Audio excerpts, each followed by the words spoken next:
Այս անցած շաբաթը, անցած երևի 20 օրերին քննարկումներում շատ էր շոշափում քաղաքական բանտարկյալների թեման, քաղաքական հետապնդումների թեման ու քաղաքացիական պայմանագրի պատգամավորները հիմնականում ընդդիմանում էին, չէին հասկանում ինչի մասին է խոսքը, այսպես չկա նման բան Հայաստանում, ինչ քաղաքական հետապնդում, ինչ քաղաքական պատվեր, հենց նոր Նիկոլ Փաշինյանի ասած, այն դասական օրինակներից է քաղաքական հետապնդման պատվեր իջացնելու դատարանների, քննչականների մնացածի վրա։ Եթե երկրի վարչապետը ասում է, այսինչը պետքա նստի, այսինչը պետքա ունեզրկվի, սա քաղաքական պատվեր է, սա նորմալ չի ժողովուրդ, սա հակասում է եվրոպական ստանդարտներին, ժողովրդավարությանը, այն ամեն ինչին, ինչի համար դուք պայքարել ու եկել եք։ Խոսքը նրա մասին չի, գործընթացներ կարան լինեն, բայց սա այն ոնց էր ասում, այստեղ ժամանակին կար մարդ նստում էր, ասում էր, բայց պոզով պոչով է ալնում, բայց պոզով պոչով է այս պատվերը ալնում։ Ափաշկյարա օրը ցերեկով այս ամեն ինչը արվում է անընդհատ։ Մեկ էլ էս որ բողոք է հնչում դատարաններից, էլի, ես անկեղծ չեմ կարող հասկանամ, ինչից է դուք դժգոհ, ինչ ուզում եք անում են։ Մի մարդ, որ SMS-ով BDԽ կառույցի ղեկավարը հեռացնում, SMS-ով ու բոլորը երևի մի քանի դատավոր կա այս երկրում, որ ձեր ուզածը չեն անում։ Մի քանի դատավորի մասին է կարող է խոսքը, ովքեր այդ բանը ունեն, անկախություն ունեն։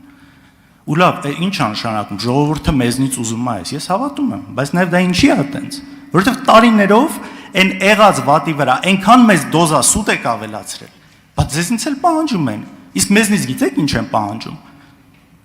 Մեզնից ընդհանուր ընդդիմությանը, որ նայեք 500,000-ից ավել ձայն է տվել։ Մեզ էլ ասում են Արցախը կործանած, հազարավոր զոհեր բերած, այդ պիղծ դավաճանը ինչի է մինչև հիմա կարում լինի այս բան։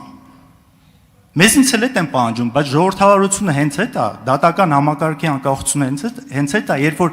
դատավորները հաշվելու են օրենքի ավարտեք եւ չափավորեք ձեր ոչ թե մի մարդու։ Ներողություն։ Պարոն Ալեքսանյան, ձեզ նախազգուշացում եմ հայտարարում պիղծ դավաճանը հերետա արտահայտության համար։ Համեցեք, պարոն Փաշինյան։ Ներողություն։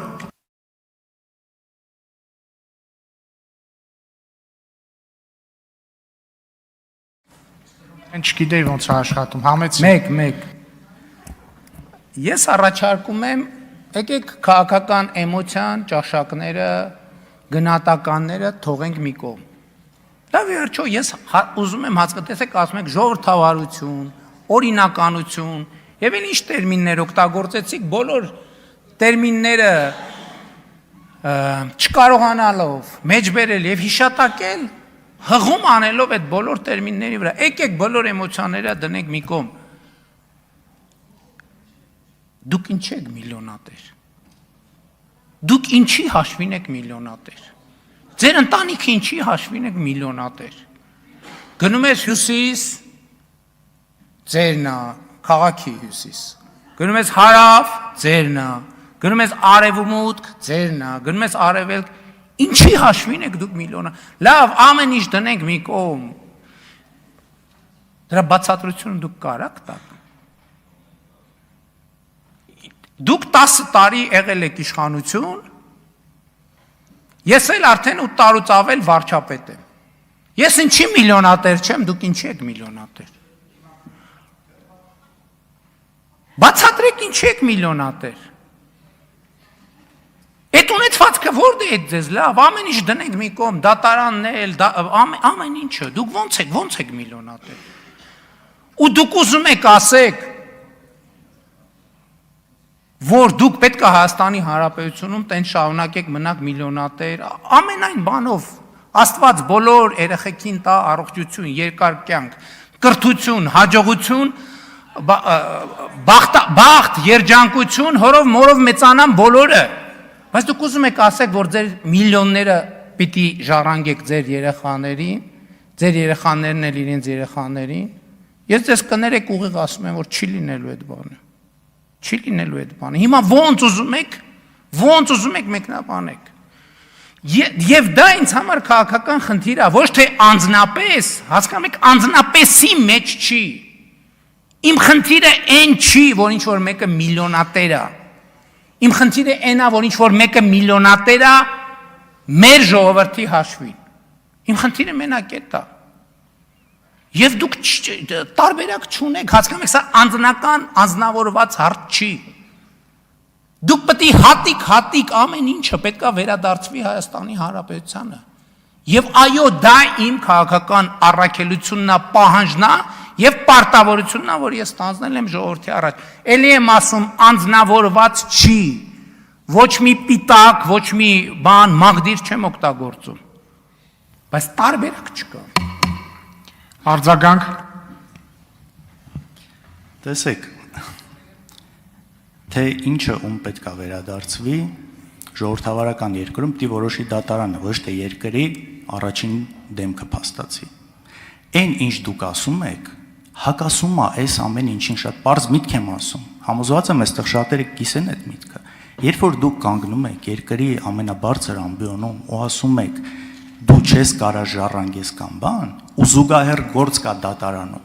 սա ուղիղ ճնշում է դատարանի վրա։ Ես իմ ամեն լումայի համար այդ պատասխանը տալու եմ, կամ չեմ տալու, դա դատարանում է,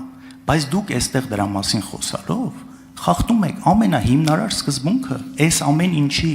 ձևախեղում եք ամեն ինչ, ու նաև ձեր մոտ այդ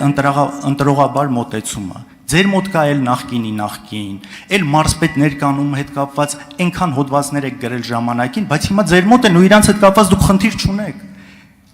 Ուրեմն այս ամեն ինչը անձնավորված է, ու եթե իմ սաղ կյանքի իմաստը լներ ինչ որ բան ժառանգելը, ես հիմա այստեղ նստած չէի լինի։ Ես իմ համար հանգիստ ինչ որտեղ կլնեի, ունեցվածքը շուտվանից ծախած, հանգիստ ու այս ամեն ինչից հեռու։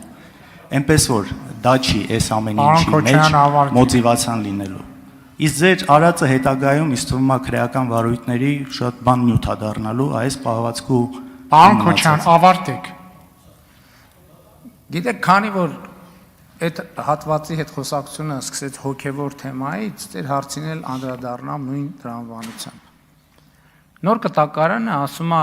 այս նախադասության միշտ առաջ կեսը գիտեն, երկրորդը չգիտեն։ Ոչ թե չգիտեն, այլ չեն հիշատակում։ Ասում է մի դատիր, որ չդատվես, որովհետև ինչ դատով դատես, նույն դատով էլ դատվելու ես։ Հիմա ասում եմ, այն ինչ որ ես ձեզ ասեցի, ես այո, ձեզ դատում եմ եւ ես ձեզ դատելու եմ եւ պատրաստ եմ նույն դատով դատվել։ Շնորհակալ եմ։